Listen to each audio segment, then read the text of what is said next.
একাত্তরের মানবতা বিরোধী অপরাধের বিচারের জন্য 2010 সালে আন্তর্জাতিক অপরাধ ট্রাইব্যুনাল গঠন করে ওই সময়ের হাসিনা সরকার। সময় প্রবাহে এই ট্রাইব্যুনালে জুলাই মানবতা বিরোধী অপরাধে বিচার হলো শেখ হাসিনার। এর আগে এই ট্রাইব্যুনাল সর্বোচ্চ সাজা দেয় জামায়াতের শীর্ষ কয়েকজন নেতা ও বিএনপির সালাউদ্দিন কাদের চৌধুরীকে। ট্রাইব্যুনালের আগে রায়ের একটা চিত্র জানাচ্ছেন সুমন মাহমুদ। একাত্তরের মানবতা বিরোধী অপরাধের বিচার করতে 2010 সালে গঠন করা হয় আন্তর্জাতিক অপরাধ ট্রাইব্যুনাল। এই ট্রাইব্যুনালে একের পর এক মামলা দায়ের করা হয় জামায়াতের শীর্ষস্থানীয় নেতাদের বিরুদ্ধে। মামলা করা হয় বিএনপি নেতা সালাউদ্দিন কাদের চৌধুরীর বিরুদ্ধে। 2024-এ ট্রাইব্যুনাল পুনর্গঠনের আগে 15 বছরে 57টি রায় দেয় আন্তর্জাতিক অপরাধ ট্রাইব্যুনাল। মা, পিম্পল 5 দিনেই চলে যাবে। যাবে না মা। যাক, নিমের 5 অংশের পাওয়ারে 5 দিনেই দূর হবে পিম্পল। হিমালয়া পিউরিফাইং নিম ফেস ওয়াশ।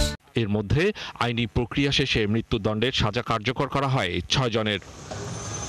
এই ট্রাইব্যুনাল থেকে প্রথম কোনো রায় দেয়া হয় 2013 সালের 21 জানুয়ারি। জামায়াতের রোকন আবুল কালাম আজাদের বিরুদ্ধে রায় দেন ট্রাইব্যুনাল 2। তার অনুপস্থিতিতেই ওই রায় ঘোষণা করা হয়।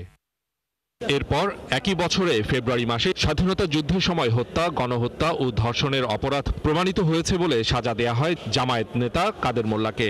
যাবজ্জীবন সাজা পান তিনি। এর প্রতিবাদে তখন শাহবাগে কয়েক মাস ধরে বিক্ষোভ হয় এবং ট্রাইব্যুনাল আইন সংশোধন করে সর্বোচ্চ সাজা মৃত্যুদণ্ডের বিধান যুক্ত করা হয়। 2013 সালের 9 মে মৃত্যুদণ্ডের সাজা দেয়া হয় জামায়াতের আরেক নেতা মোহাম্মদ কামারুজ্জামানকে।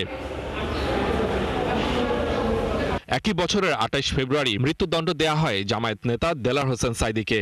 ওই সাজার বিরুদ্ধেও সারা দেশে বিক্ষোভ হয়। আইনশৃঙ্খলা বাহিনীর সাথে সংঘর্ষে মারা যায় 86 জন। অবশ্য পরে তার সাজা কমিয়ে আমৃত্যু কারাদণ্ড দেয় আপিল বিভাগ। 2013 সালের 15 জুলাই জামায়াতের আমির গোলাম আজমকে 90 বছরের সাজা দেয় আন্তর্জাতিক অপরাধ ট্রাইব্যুনাল। অপরাধ মৃত্যুদণ্ডের সমতুল্য হলেও বয়স বিবেচনায় ওই সাজা বলেও পর্যবেক্ষণ দেন বিচারকরা। তার বিরুদ্ধে মুক্তিযুদ্ধের সময় মানবতা বিরোধী অপরাধের উস্কানি, ষড়যন্ত্র ও পরিকল্পনার অপরাধের প্রমাণ পাওয়া গেছে বলে জানায় ট্রাইব্যুনাল।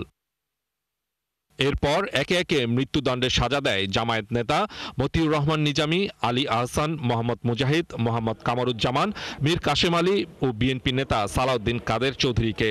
সবার বিরুদ্ধে মুক্তিযুদ্ধের সময় দখলদার পাকিস্তান সেনাবাহিনীকে সহযোগিতা, বেসামরিক মানুষকে হত্যা, গণহত্যা ও ধর্ষণের অভিযোগের প্রমাণ পাওয়ার কথা বলে ট্রাইব্যুনাল।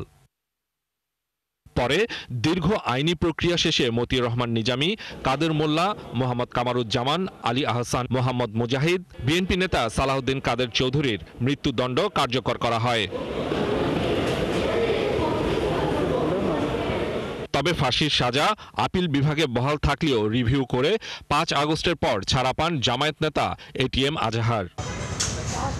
মুক্তিযুদ্ধের সময় যুদ্ধাপরাধ ও মানবতা বিরোধী অপরাধের বিচার করতে আন্তর্জাতিক অপরাধ ট্রাইব্যুনাল গঠন করে আওয়ামী লীগ সরকার। জুলাই অভ্যুত্থানের পর আইনের কয়েকটি ধারায় সংশোধনী এনে অধ্যাদেশ জারি করে ডক্টর ইউনূসের অন্তর্বর্তী সরকার।